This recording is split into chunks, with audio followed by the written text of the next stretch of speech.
আলাইকুম। আমি মোহাম্মদ রেজাল হলাদার আপনাদের সাথে আছি। সুপ্রিয় দর্শক, নকলে ভরা আওয়ামী লীগ কীভাবে, আসলে এই টাইটেলটা বেশ জনপ্রিয় এবং খুবই গুরুত্বপূর্ণ। দেখেন, আজকে 4টা ছোট ছোট ভিডিও ক্লিপ দিয়ে আমরা এই যে নকলে ভরা যে আওয়ামী লীগ সেটা আপনাদের প্রমাণ করতে যাচ্ছি। আপনারা ভিডিওটি দেখবেন এবং অবশ্যই আপনার মূল্যবান মতামত দেখবেন। দেখেন, প্রথমে আসি আওয়ামী লীগ। এটা আসলে আওয়ামী লীগ ছিল না। প্রথমেই নকল নাম চুরি করে এই মুসলিম লীগকে কেটে আওয়ামী লীগ বানানো হয়েছে। দেখেন, একটা মুসলিম লীগকে কেটে যারা আওয়ামী লীগ করে, মুসলমানের নাম কেটে, তাহলে সেই দলটা কতটা প্রতারক হতে পারে, প্রশ্ন আপনাদের কাছে। এবার আসি দ্বিতীয় নকল। দ্বিতীয় নকল, আপনারা জানেন যে বাংলাদেশের যে গর্ব এবং ভারতের জম আব্দুল হামিদ খান ভাসানী, তাকে বলা হতো বাংলার জাতির পিতা। সেটাকেও নকল করে রাখা হয়েছে জাতির পিতা পিতা বঙ্গবন্ধু শেখ মুজিবুর রহমানকে বানানো হয়েছে। কেমনে দেখুন ভিডিওটি, পরে আমরা বিস্তারিত আলোচনা করব।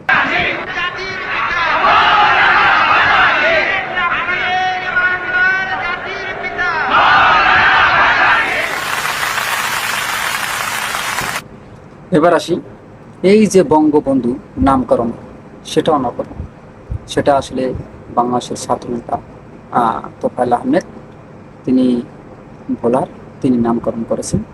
এবং এই বঙ্গবন্ধু ডাকা হতো এক সময় বাংলাদেশের সবচেয়ে মানে বিখ্যাত এক লোক, যে এশিয়া অর্থাৎ ভারত উপমহাদেশের একজন তিনি মন্ত্রী ছিলেন, শেরে বাংলা এখানে ফজলুল হক, আপনারা জানেন যে বরিশালের, তাকে ডাকত।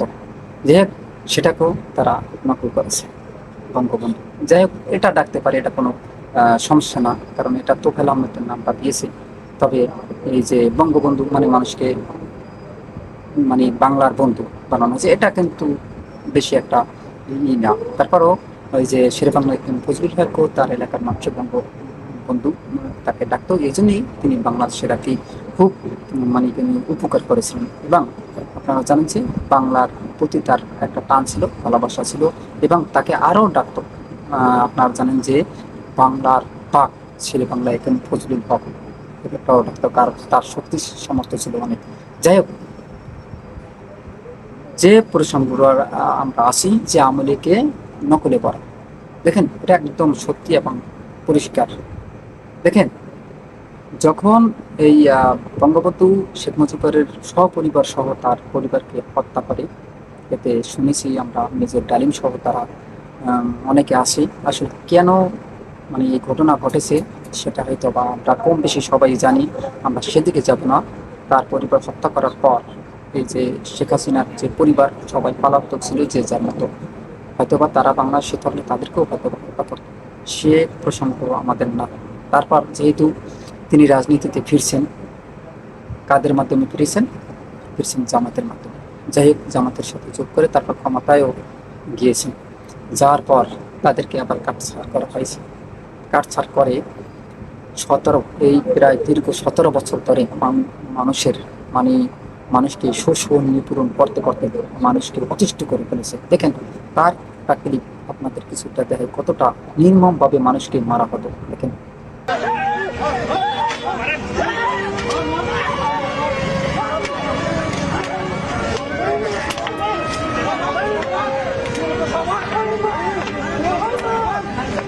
যাক, এটা ছিল সামান্য টেইলার।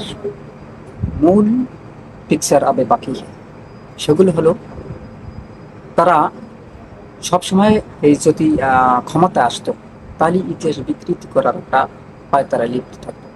বেশিরভাগই মানে টয়লেটে লিখতো বঙ্গবন্ধুর নাম, টয়লেটে লিখতো, ব্রিজে লিখতো, রাস্তাঘাটে, মানে এমন কোনো জায়গা নাই, ফাঁক নাই যে বঙ্গবন্ধুর নাম মানে সে জায়গায় নাই। এমন চর্চা করতে করতে, মূর্তি বানাতে বানাতে মানে এমন একটা পরিস্থিতিতে গেছে, মানুষ বাংলাদেশের জনগণ অস্থিরতায় ভুগতেছে। এবং এতটা মানে ভয়াবহ পরিস্থিতি হয়েছে, এই যে মানুষকে যদি তাদের বিরুদ্ধে কোনো কথা বলা হতো, বঙ্গবন্ধুর বিরুদ্ধে বা শেখ হাসিনার বিরুদ্ধে বা আওয়ামী লীগের বিরুদ্ধে কেউ কথা বলতো, তাহলে তার পরিণতি হতো ওই যে ভয়ঙ্কর, দেখছেন কীভাবে পিটিয়েছে সেই।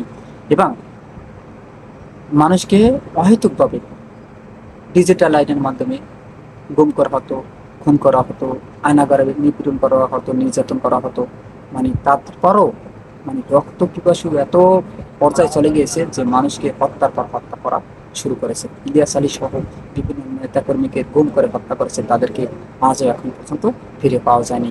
তবে তার পরিণতি মানে এই ইতিহাস বিকৃত করার যে পরিণতি এবং এই বাংলাদেশের মানুষের উপর যে অত্যাচার নিপীড়ন, তাদের মুখের ভাষা কেড়ে নেওয়ার পরিণতি কি দেখবেন। ওই দেখেন ভিডিওতে কি অবস্থা হয়েছে, বঙ্গবন্ধুর সেই মূর্তি এখন ভেঙে পড়ে হয়েছে, দেখুন।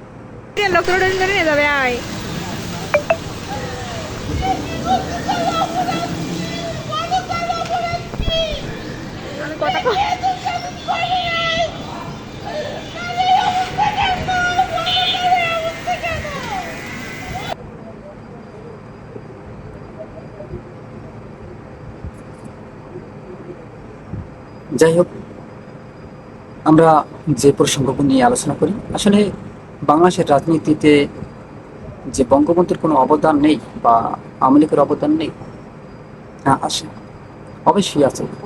যেহেতু সে এই বাংলাদেশের মানুষের সবচেয়ে জনপ্রিয় একজন ব্যক্তি ছিল, দক্ষ, তার কণ্ঠস্বর, তার মানে ভাষা সবই ভালো ছিল। যুদ্ধের সময় তিনি ছিলেন কোথায়? তিনি তিনি কিন্তু যুদ্ধ করেননি, তিনি ছিলেন পাকিস্তানে এবং ভারতে ছিলেন, শুনছি পলাতক অবস্থায় ছিলেন। আসলে এগুলো সত্য মিথ্যা, এগুলো মানে প্রকৃত আমরা সেভাবে আমরা মানে তদন্ত করতে পারিনি, কেননা আমরা সে সময় জন্মগ্রহণ করিনি। আর যেটুকু আমরা শুনেছি যে সে পুরো যুদ্ধের সময় সে একটুকু বাংলাদেশে ছিল, তারপর তার নাম এতটা রচনা করা হলো কেন? তাহলে জিয়র রহমানও তো ছিল, ওই তাদের নাম তো এতটা মানে ফেমাস করা হয়নি। দেখেন, বাংলাদেশের রাজনীতিটা একটা হিংসাত্মক রাজনীতি। আপনি বিএনপি বলেন, আওয়ামী লীগ বলেন, যারাদেরই বলেন, দেখবেন কেউ যদি ক্ষমতায় পায় তাহলে তার বিরোধী দলকে কিভাবে দমন নিপীড়ন করা যায়, তার বিরোধী দলকে কিভাবে মানে নিষ্পেষ করে দেওয়া যায়, এটাই তাদের মানে মূল মানে টার্গেট থাকে। দেখেন, যখন আওয়ামী লীগ ছিল 17 বছর, তারেক রহমান কোথায় ছিল? লন্ডনে। তিনি দেশে আসতে পারেনি, তার মা অসুস্থ, মুমূর্ষ অবস্থায় মারা গেছে, তারপর আসতে পারেনি। মিডিয়াকে বলে রেখেছে যে অসুস্থ, আসলে কিন্তু মারা গিয়েছিল, তারপর আসতে পারেনি। কতটা হিংসাত্মক রাজনীতি বাংলাদেশের। আর এখন দেখেন, এখন বর্তমানে এই যে মনে করেন বিএনপি ক্ষমতায়, দেখেন আওয়ামী লীগ আসতে পারতেছে না।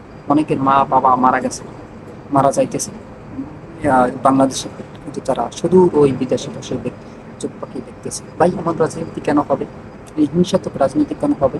আপনারা মধ্যপ্রাচ্যে যান, আপনারা লন্ডন যান, আমেরিকা যান বা অন্য অন্য দেশে যান, ওই এমন তো হিংসাত্মক রাজনীতি আমরা কোথাও দেখি না। বাংলাদেশে এই হিংসাত্মক রাজনীতি কেন হবে? যে যার একটা ভোট হবে, সে দিয়ে আসবে, আবার যে যে দল করবে ওটা নিয়ে চুপচাপ থাকবে, ঠিক আছে। হ্যাঁ, আলোচনা হতে পারে, কিন্তু গঠনমূলক আলোচনা যেটা ভালো সেই দিকটা হতে পারে। কিন্তু এই যে রাজনীতি নিয়ে টানাটানি, মারামারি, কাটাকাটি, এটা শুধু বাংলাদেশের সবচেয়ে বেশি এশিয়া মহাদেশের মধ্যে, এবং এটা আর একটা এখন কালচার তৈরি হয়েছে ভারতে। বাংলাদেশের দেখা থেকে এখন ভারত হয়েছে। ভারত আর একটা মাদারচোদ, ওদের কথা আর কি বলা উচিত না। ওরা সব সময় চায় বাংলাদেশে একটা বিশৃঙ্খলা সৃষ্টি করে বাংলাদেশকে কুক্ষিগত করে রাখার এবং গোলাম বানিয়ে রাখার।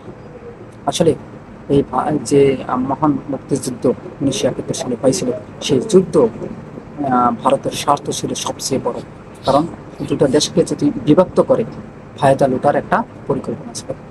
তবে এই বর্তমানে এই বিএনপি সরকার আসার পর কিছুটা কমেছে, কারণ আপনারা জানেন যে বাংলাদেশের সাথে পাকিস্তানের সাথে একটা সামরিক চুক্তি হয়েছে। এই চুক্তিতে দুই দেশের 10 বছরের চুক্তি হয়েছে, অর্থাৎ ওদের গোয়েন্দা সংস্থা আমাদের তথ্য দেবে, আমরা আবার তাদের তথ্য দেবে, এই পরিস্থিতি হয়েছে। তবে আমি যে কথাটা বলেছি, এই যে তারা ইতিহাস নিয়ে বিকৃতি করেছে অনেক, তার ফলাফল এখন কিন্তু আমি হারে হারে টের পাচ্ছি। এখন বিদেশে বইয়া হুমকি ধমকি তার করে কিন্তু দেশে আসতে পারে না। তবে আসতে আর পারবে কিনা সেটাও কিন্তু মানে অনেক দূর এবং সন্দেহের বিষয়। কারণ স্বরাষ্ট্রমন্ত্রী যে কথা বলেছিল শুনেছেন যে যখন আওয়ামী লীগের সাল আসবে তখন বিএনপি জামাত বুঝিনি আমরা সবাই এক। তার মানে কি তারা বাংলাদেশে আসার দুঃসাহসও আর করতে পারবে না, কারণ ওই জামাত তাদের থাকতেই কিন্তু উৎখাত করতে পারে না, নিষিদ্ধ করেও তারা কিন্তু উৎখাত করতে পারে না। জামাত একটা শক্তিশালী সংগঠন। এই এটা প্রমাণিত হয়েছে এই 2026 সালে তার বিরোধীতে, অর্থাৎ বিরোধী দলে কিন্তু পরিণত হয়েছে। সুপ্রদর্শক, আপনারা কি মনে করেন আসলে আওয়ামী লীগ আহ, এই যে নকলে ভরা তাদের মানে প্রথমেই গঠন করা কি না? অবশ্যই আপনার মতামত কমেন্টে জানাবেন, কারণ এটা ছিল কিন্তু মুসলিম লীগ, সেটাকে নকল করে রাখা হয়েছে আওয়ামী লীগ। এবং বঙ্গবন্ধু ডাকা হতো কাকে? এই মাওলানা আব্দুল হামিদ খান ভাসানীকে, সেটাকে নকল করে এখন জাতির পিতা বানানো হয়েছে কাকে? বঙ্গবন্ধু শেখ মুজিবুর রহমানকে। তবে এই নকল করেই তারা আজ পর্যন্ত এই রাজনীতিতে এখনো টিকে আছে। তারা এখনো এই মুক্তিযুদ্ধের মানে এই গুণগানকে বাংলাদেশের ক্ষমতায় টিকে থাকার একটা লড়াই করে যাচ্ছে। তবে এই লড়াই কতদিন আর থাকবে, দেখা যাবে ভবিষ্যতে কি হয়। সুপ্রিয় দর্শক, আপনারা কি মনে করেন অবশ্যই আপনার মতামত কমেন্টে জানান। ভিডিওটি ভালো লাগলে আর এই বাংলা নিউজ 24কে সাবস্ক্রাইব করুন, লাইক ও শেয়ার দিয়ে সবাইকে দেখার সুযোগ করে দিন। আজ এ পর্যন্তই। আসসালামু আলাইকুম রহমতুল্লাহি।